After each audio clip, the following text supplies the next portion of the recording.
Halo semuanya, nama saya Jess Schwed dan saya adalah penulis hibah serta administrator di Asian Women's Shelter. Hari ini saya akan memberikan presentasi sebagai bagian dari Lokakarya Keterampilan Hidup AWS.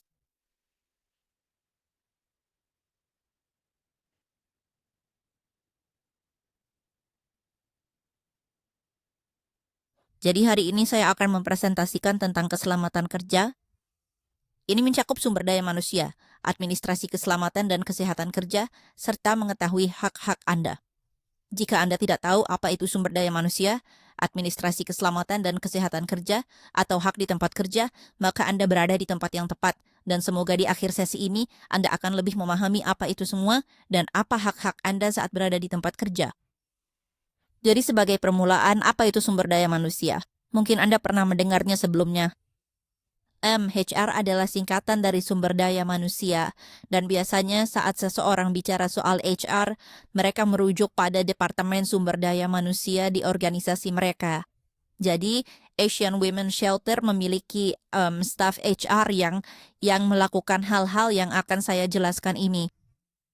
Dan apa saja yang dilakukan oleh orang-orang sumber daya manusia ini? Dan jawabannya adalah banyak sekali. Mereka menghubungkan orang-orang di tingkat manajemen seperti direktur eksekutif, direktur utama, orang-orang yang menjalankan organisasi dengan para karyawan. Jadi itu orang-orang seperti Anda, seperti saya yang Anda tahu bekerja setiap hari untuk organisasi tersebut.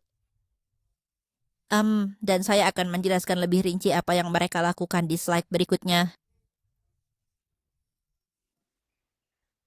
Jadi apa sebenarnya yang dilakukan orang-orang yang bekerja di sumber daya manusia? Mereka mengawasi kepatuhan hukum ketenagakerjaan. Jadi baik itu hukum negara bagian, hukum wilayah, hukum federal, mereka memastikan organisasi mematuhi hukum-hukum tersebut.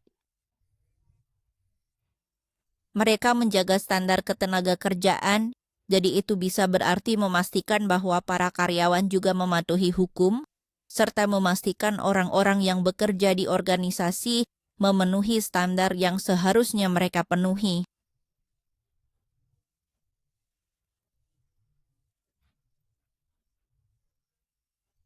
Orang HR terlibat dalam proses wawancara dan rekrutan.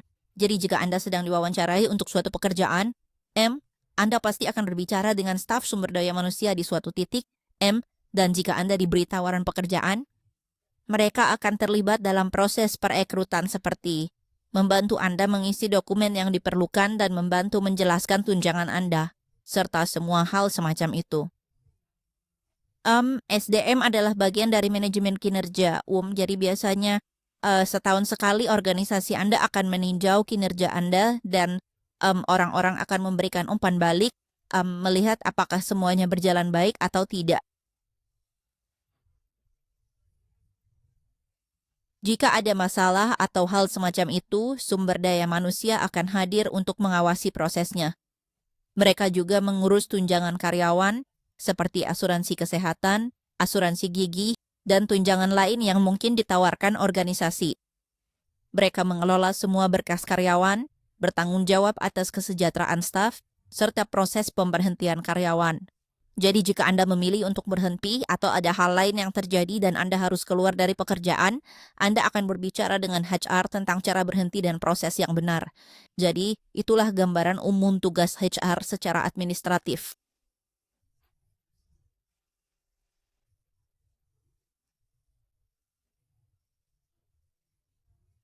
Dan jika Anda bertanya, apa artinya itu bagi saya pribadi? Kapan saya akan berinteraksi dengan HR? Berikut adalah beberapa hal spesifik yang sudah saya sebutkan tadi, tapi akan saya ulangi lagi. Jadi kapan Anda akan berinteraksi dengan HR? Itu bisa berarti satu orang, beberapa orang, seluruh departemen, dan sebagainya. Seperti yang saya katakan, jika Anda sedang wawancara kerja, Anda akan berinteraksi dengan staf sumber daya manusia, dan jika Anda diterima saat proses orientasi. Jadi seperti saat saya mulai pekerjaan ini, saya bertemu dengan staf HR dan mereka harus memeriksa dokumen saya untuk memastikan saya diizinkan bekerja, lalu saya harus mengisi banyak formulir yang berbeda. Jadi di setiap organisasi akan ada formulir yang diwajibkan oleh negara bagian California dan oleh pemerintah federal, tetapi ada juga formulir khusus yang diwajibkan oleh organisasi tersebut. Sebagai contoh, di AWS Anda harus menandatangani perjanjian kerahasiaan. Jadi itu adalah sesuatu yang harus saya lakukan.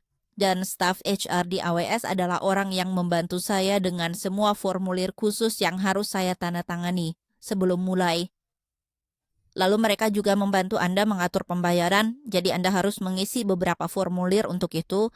Kemudian Anda memutuskan apakah ingin dibayar lewat cek atau transfer langsung, dan mereka membantu Anda mengaturnya agar Anda pasti dibayar. Mereka juga melakukan evaluasi kinerja tahunan. Saya juga menyebutkannya di slide sebelumnya. Biasanya saat itulah atasan akan memeriksa Anda setidaknya setahun sekali untuk mengatakan, ini adalah hal-hal yang Anda lakukan dengan baik. Ini adalah hal-hal yang mungkin perlu Anda tingkatkan. Secara keseluruhan begini jalannya. Lalu bagian sumber daya manusia hadir dalam evaluasi tersebut, dan biasanya itu disimpan dalam berkas Anda, hanya sebagai informasi riwayat.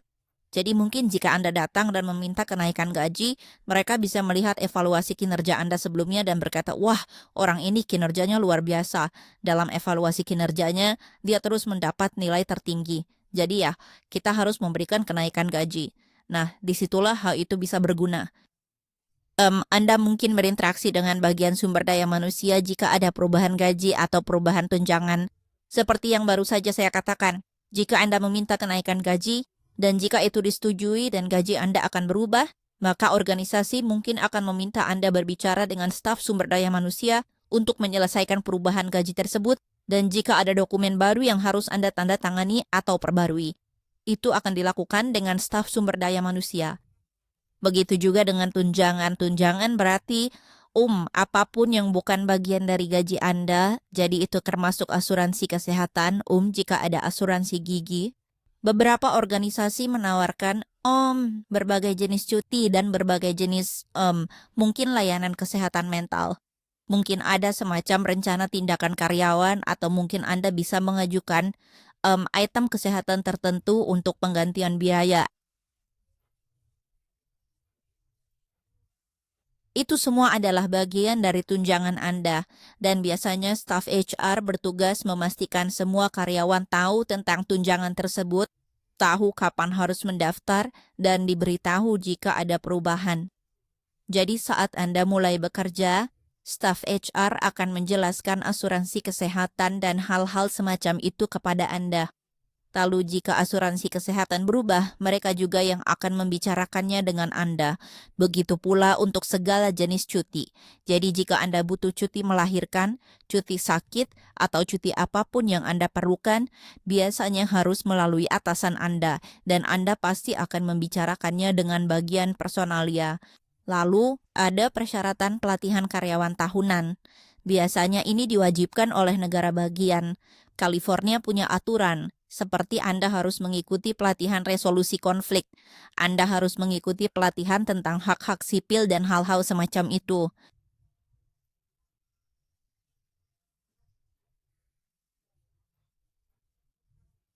Jadi setiap tahun sebagai karyawan kita mengikuti pelatihan tersebut, lalu bagian sumber daya manusia mengirimkan formulir yang harus kita tanda tangani sebagai bukti bahwa kita benar-benar mengikuti pelatihan itu.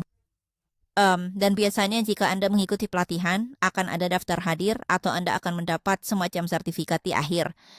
Dan semua itu harus diberikan kepada HR agar Anda bisa membuktikan bahwa Anda benar-benar mengikuti pelatihan tersebut.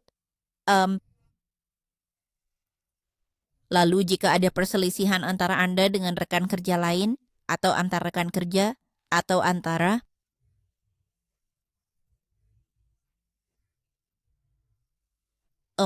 Anda dan atasan Anda atau hal semacam itu, saat itulah HR juga bisa turun tangan, dan menjadi pihak ketiga untuk membantu menengahi dan menangani segala jenis perselisihan yang terjadi. Dan itu tidak harus menjadi situasi yang besar atau buruk. Bisa saja untuk hal-hal kecil seperti manajer Anda terus meminta Anda untuk menggantikan giliran kerja, tetapi hanya memberitahu 12 jam sebelumnya, padahal seharusnya Anda diberitahu 24 jam sebelumnya. Dan mungkin Anda sudah bicara dengan atasan dan bilang, "Hei, Anda seharusnya memberi saya pemberitahuan 24 jam, tapi Anda hanya memberi 12." Dan mungkin atasan bilang, "Oh, saya akan coba lebih baik lain kali." Tapi mereka tidak melakukannya. Mereka tetap hanya memberi Anda pemberitahuan 12 jam. Saat itulah Anda bisa pergi ke HR dan bilang, "Hei, manajer saya hanya memberi saya pemberitahuan 12 jam. Seharusnya mereka memberi saya pemberitahuan 24 jam. Bisakah Anda membantu menengahi ini?" Dan saat itulah HR akan datang, bicara dengan Anda, bicara dengan supervisor, dan mencoba bekerja sama untuk mencari solusi yang saling menguntungkan. Lalu yang terakhir saya sebutkan di slide sebelumnya, jika Anda keluar dari pekerjaan karena alasan apapun, baik Anda mengundurkan diri atau perusahaan melakukan PHK atau hal lainnya, HR akan menghubungi Anda. Dan jika Anda mengundurkan diri, biasanya Anda mengirimkan pemberitahuan atau surat kepada HR yang menyatakan bahwa Anda akan keluar. Lalu mereka akan melakukan apapun. Jika ada formulir yang perlu Anda isi, atau hal-hal terkait proses keluar yang harus diselesaikan, mereka akan memandu Anda melalui semua itu. Semoga itu memberikan gambaran yang jelas. Maaf jika terlalu panjang. Jadi, itulah akhir dari pembahasan mengenai sumber daya manusia, Departemen Sumber Daya Manusia, dan kapan saya akan berinteraksi dengan mereka dalam pekerjaan saya, dan sebagainya.